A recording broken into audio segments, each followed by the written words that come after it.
অতি দুৰ্নীতি কৰি যদি নিজৰ পৰিয়ালৰ ৰাইজৰ টকাৰে নিজৰ পৰিয়ালৰ কথা ভবা নেতাসকলৰ কিন্তু এটা সময়তে নেতাসকলৰ অৱস্থা বহুত শোচনীয় হয় আৰু এইটো এটা ডাঙৰ শিক্ষা সমগ্ৰ ৱৰ্ল্ডতে দেখাই দিলে নেপালৰ ইউথৰ যিটো শক্তি যুৱ প্ৰজন্মৰ যে বিশেষ শক্তি আছে আৰু এই শক্তিয়ে যে দেশক সকলো দিশতে সলনি কৰি দিব পাৰে ইয়াৰে এটা উদাহৰণ দেখিবলৈ পোৱা গ'ল নেপালত। নমস্কাৰ, প্ৰথমতে মোৰ ভিডিঅ'লৈ আপোনালোকক স্বাগতম জনাইছো আৰু প্ৰথমতে এটা কথা ক'ব বিচাৰিছো নেপালত যি ঘটনা সংঘটিত হ'ল নেপালৰ ঘটনা সন্দৰ্ভত আপোনালোক প্ৰতিজন ব্যক্তিয়ে জ্ঞাত আৰু বিশেষকৈ যি জেন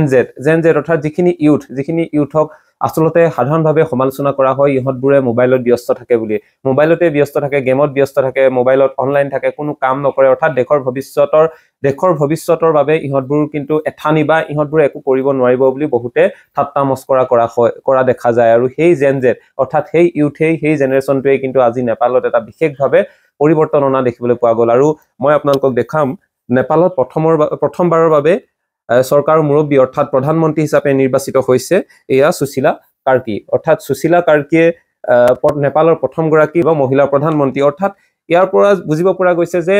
জেন জেড অৰ্থাৎ নেপালৰ ইউথৰ কিমান এটা ক্ষমতা আছে দক্ষতা আছে আৰু সেই ইউথে ওলাই অহাৰ পাছত তেওঁলোকে যি এটা পৰিৱৰ্তন বিচাৰিলে যি কৰাপ্টেড যিখন চৰকাৰ আছিলে যিধৰণে দুৰ্নীতি কৰি নিজৰ পৰিয়াল নিজৰ সতি সন্তান বা নিজৰ ল'ৰা ছোৱালীৰ কথাই চিন্তা কৰিলে আৰু এই ল'ৰা ছোৱালীৰ কথা চিন্তা কৰি ৰাইজৰ টকাৰে বাহিৰত তেওঁলোকক পঢ়ালে মেলিলে আৰু এনেধৰণৰ যি এটা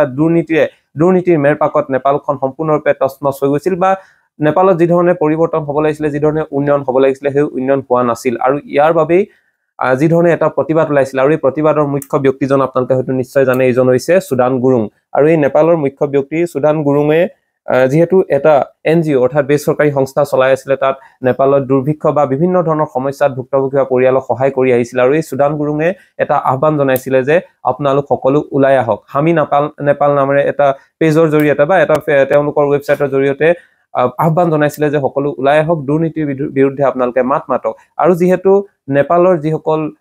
নেতা মন্ত্ৰী তেওঁলোকৰ দুৰ্নীতিপৰায়ণ নেতা মন্ত্ৰী ল'ৰা ছোৱালীয়ে বাহিৰ দেশত পঢ়ি লাভ কৰি আছিলে কিন্তু নেপালৰ এটা সাইডে একেবাৰে দুখীয়া দৰিদ্ৰ পৰিয়ালৰ লোকসকলে কি ধৰণে জীৱন কটাইছিল সেই সকলৰ কথা কিন্তু নেতা মন্ত্ৰীসকলে ভবা নাছিল আৰু তেনেস্থলত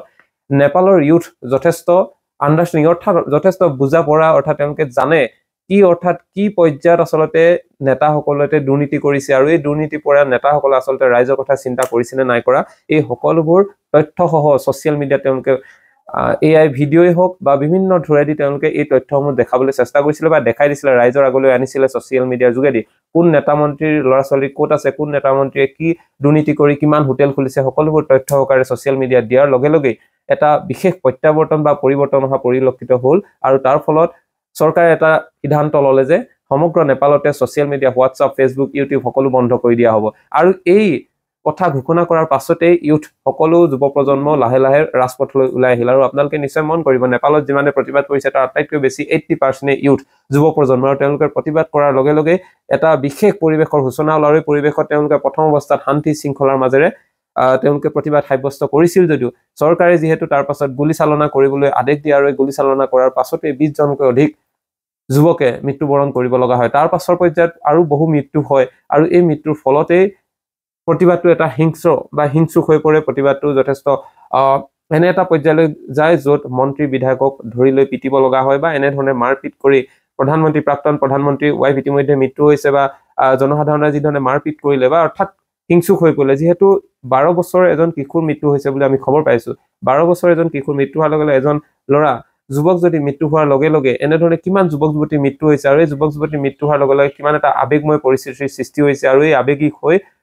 সমগ্ৰ ইউথ ওলাই আহি নেপালত যি এটা পৰিৱৰ্তন কৰিলে আৰু এই পৰিৱৰ্তনৰ পাছতেই কিন্তু সমগ্ৰ নেপালৰ যি ৰাজনৈতিক ব্যৱস্থা এই ৰাজনৈতিক ব্যৱস্থা সম্পূৰ্ণৰূপে সলনি হৈ গ'ল আৰু তাৰ পাছতে আপোনালোকে দেখিবলৈ পালে পৰৱৰ্তী পৰ্যায়ত অন্তৰ্বৰ্তীকালীন যি এখন চৰকাৰ বা পৰৱৰ্তী পৰ্যায়ত সুশীলা কাৰ্কি নেপালৰ অন্তৰ্বৰ্তী চৰকাৰৰ মুৰব্বী হিচাপে ঘোষণা কৰা হ'ল আৰু সুশীলা কাৰ্কিক বৰ্তমান সময়ত আপোনালোকে দেখিছে প্ৰধানমন্ত্ৰীৰ দায়িত্ব বা চৰকাৰ মুৰব্বী লাভ কৰাৰ পাছতে কি ধৰণে হস্পিটেল বা চিকিৎসালয়ত ভিজিট কৰিছে, য'ত এতিয়াও ইতিমধ্যে আঘাতপ্ৰাপ্তসকল তেওঁলোকে চিকিৎসাধীন হৈ আছে। আৰু তাৰ পাছতে সুদান গুৰুঙেও যথেষ্ট বিভিন্ন ধৰণৰ ভাষণ দিছে যে নেপাল কি ধৰণে পৰিৱৰ্তন কৰিব লাগে, দুৰ্নীতি ভ্ৰষ্টাচাৰত মুক্ত হৈ থকা বা দুৰ্নীতি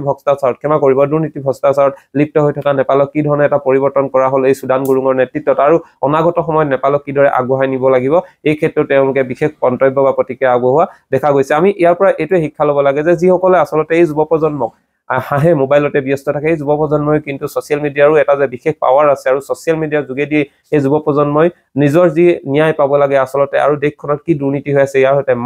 একেলগে মাত মাতি সকলো একত্ৰিত হৈ নেপালত এটা অভিৱৰ্তন বা পৰিৱৰ্তন পৰিলক্ষিত হ'ল। আৰু সেয়েহে এই কথাটোৰ পৰা এইটোৱে বুজিব পৰা যায় যে অতি দুৰ্নীতি কৰি যদি নিজৰ পৰিয়ালৰ ৰাইজৰ টকাৰে নিজৰ পৰিয়ালৰ কথা ভবা নেতাসকলৰ কিন্তু এটা সময়তে নেতাসকলৰ অৱস্থা বহুত শোচনীয় হয়। আৰু এই শোচনীয় অৱস্থা এতিয়া ইতিমধ্যে আপোনালোকে নেপাল এক উদাহৰণ হিচাপে ল'ব পাৰে, আৰু তাৰ পূৰ্বে আপোনালোকে যদি চাই শ্ৰীলংকাৰ কথা ভাবিব পাৰে। শ্ৰীলংকাটো এনে এটা পৰিৱেশৰে সূচনা হৈছিলে য'ত নেতা মন্ত্ৰীক পিটি গুৰুলাগুৰুকৈ প্ৰহাৰ কৰা হৈছিলে বা বহুতকৈ মৃত্যু পৰ্যন্ত হ'ল ৰাইজৰ গণপ্ৰহাৰত। আৰু এনেধৰণৰ পৰিস্থিতি হোৱাৰ পূৰ্বেই কিন্তু নেতাসকলে ভাবি চাব লাগে, এইবোৰ এটা উদাহৰণ, এই উদাহৰণবোৰ তেওঁলোকে লৈ কিন্তু ভাবি চাব লাগে যাতে অনাগত সময়ত তেওঁলোকে ৰাইজৰ টকাৰে এনে ভুল নকৰে। আৰু এইটো এটা ডাঙৰ শিক্ষা সমগ্ৰ ৱৰ্ল্ডতে দেখাই দিলে নেপালৰ ইউথৰ যিটো শক্তি, যুৱ প্ৰজন্মৰ যে বিশেষ শক্তি আছে, আৰু এই শক্তিয়ে যে দেশক সকলো দিশতে সলনি কৰি দিব পাৰে, ইয়াৰে এটা উদাহৰণ দেখিবলৈ পোৱা গ'ল নেপালত। ধন্যবাদ। আৰু মোৰ ভিডিঅ'টো আপোনালোকৰ কেনেকুৱা লাগিলে জনাব, আৰু আমি লাহে লাহে আৰম্ভ কৰিছোঁ এনেধৰণৰ ভিডিঅ' আপোনালোকৰ কাৰণে আগবঢ়োৱাৰ চেষ্টা কৰিম। আৰু এই ক্ষেত্ৰত আপোনালোকে সহায় সহযোগিতা আৰু কমেণ্ট যোগে যিখিনি কৰিবলগীয়া আছে আৰু